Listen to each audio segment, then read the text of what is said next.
Hello, YouTube. This is the Gentleman Scholar. I beg your pardon.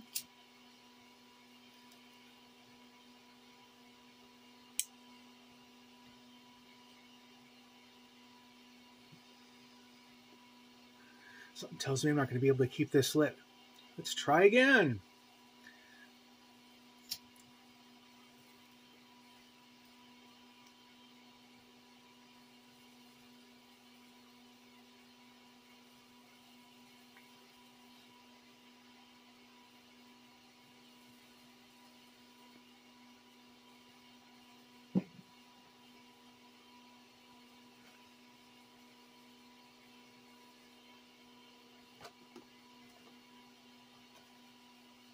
This is from my fellow Gary, who sent this to me.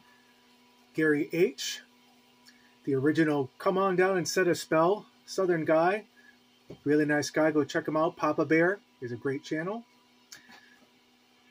Excuse me. There you go. Yep, to keep this lit, I'm going to have to stop talking a little bit. But that's not going to be possible for this video.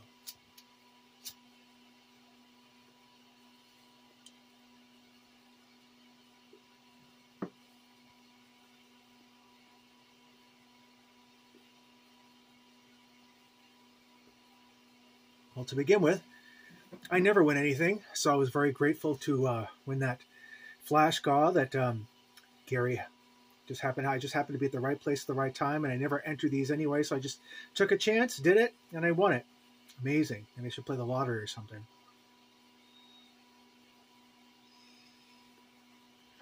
Just tamp that down a little more. Anyway, I just wanted to say hello. It's been a little while. We're halfway through to Christmas.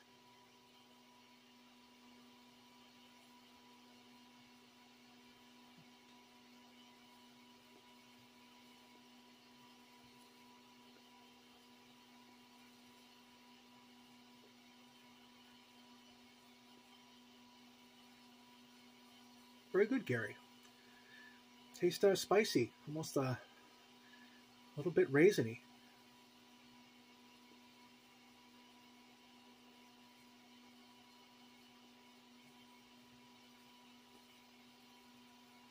So we're halfway to Christmas. I don't have a tree up. Nor do I have any decorations up. Just tar this year.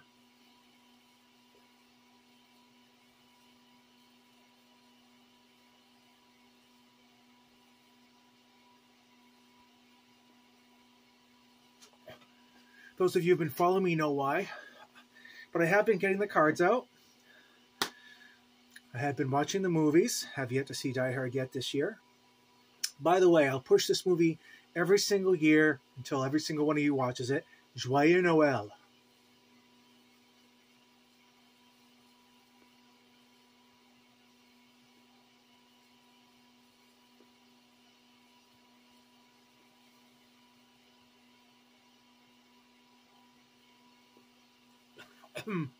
Friends for Merry Christmas.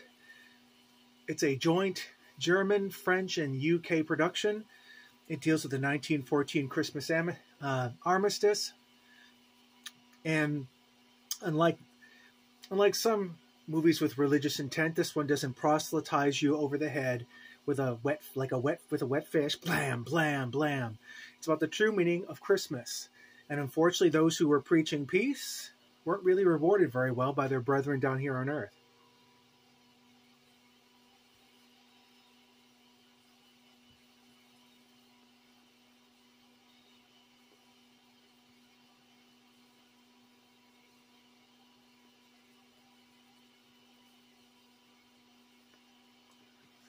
Bonus is that the Scots are heavily involved. The UK regiment that is in this thing is represented by the Scots Dragoons, if I'm not mistaken. The great Gary Lewis plays a chaplain who's down there with his two sons. And his two sons were all excited because, oh yes, something's finally going to happen in our lifetime. Oh yes, we get to go to war. You know, well, they learned pretty quick that it wasn't exactly a boy's own adventure in those muddy, rat-infested trenches with bombs going off, with friggin' soil going down the back of your shirt, and seeing your best friend die out there in no man's land.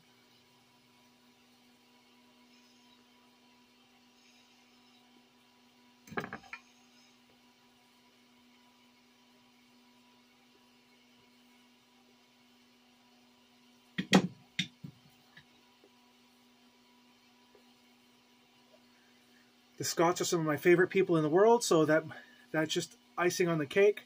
It's a bunch of people getting together to celebrate brotherhood, really, and those who are unified by their belief in Christ.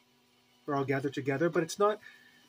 That's the main message, but the real message is basically the Christian message is peace, not war. And of course, when the hires up got on every single side got told that, oh my God, our troops are fraternizing with the enemy, they came down hard.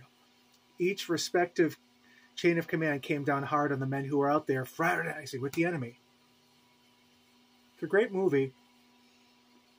Every time I see it in some bargain bin,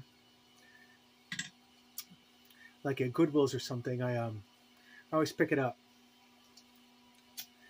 Anyway.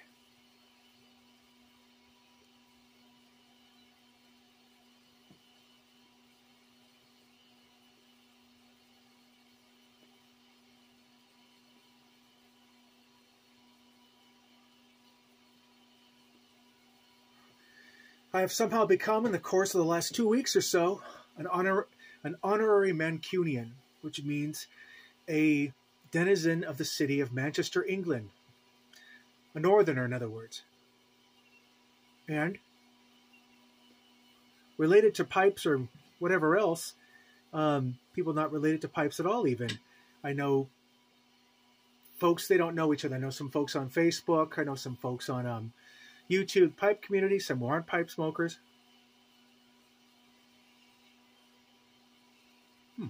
Hold on.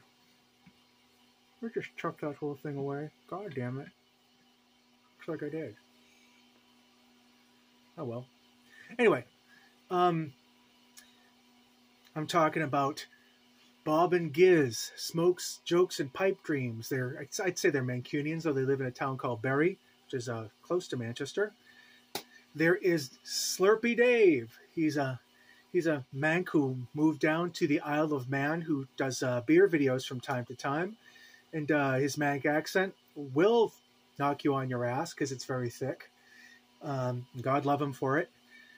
Another YouTube person, he used to kind of do pipes, but now he's more into beer brewing, is Mr. Scotch Pie, Andy. He conferred upon me. Both he and Dave officially conferred upon me the title of Honorary Mancunian, which I greatly appreciate. I was humbled and honored. It's not something I expected. And speaking of which, one of those Mancunians, Dave W., former pipe smoker himself, but I know him on Facebook, and I've got to know him over the years. He sent me a calendar of the original Manchester, which I would have brought down here if I would have been forward-thinking enough. But yeah, just basically a big giant calendar with really great glamorous shots of the Manchester cityscape.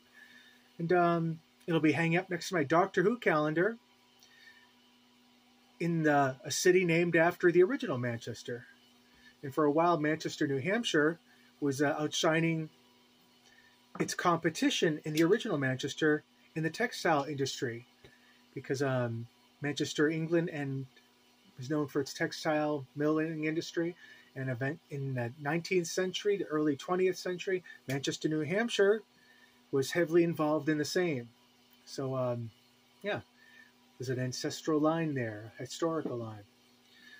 That's all. That's all I really wanted to say. All my Christmas cards are out. Those of you who are on my list have received the cards.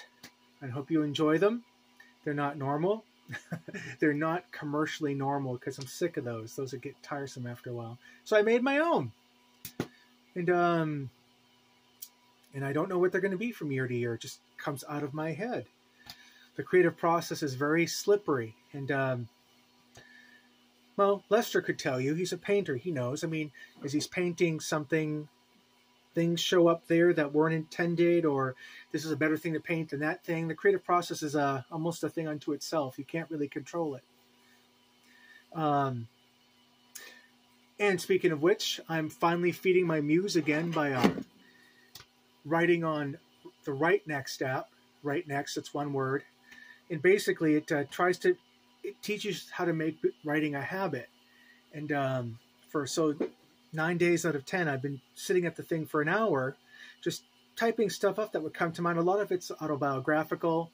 The past is where my muse is, how I was raised, my parents, my background in this town. So that's where the writing swells from. So I just get out there and I start typing. And I have a friend, a former flight attendant, who she seems to like what I write. So she kind of keeps me quietly accountable. She just reads it and she gushes over. I don't know why. It's not anything special. But the point is, the muse is being massaged, and that's the whole point. I'm doing this mainly to train me to be regular with the writing and to see where that leads.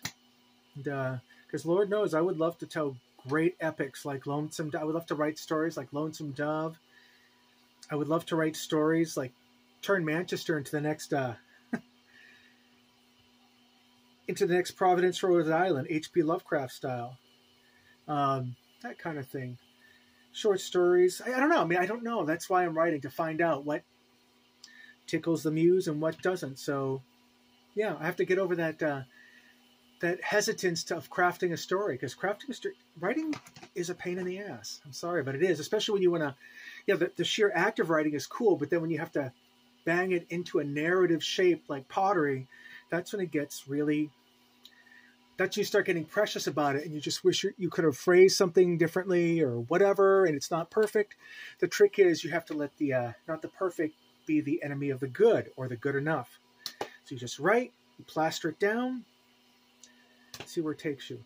All right, I'm almost up to 12 minutes, and I wanted to just make this a quick visit. It's a rainy, crappy Sunday here in Manchester, New Hampshire, but that's okay. I'm relaxing by the wood stove, reading comics, writing letters. I hope you folks are okay, and we'll speak to you soon. Cheers.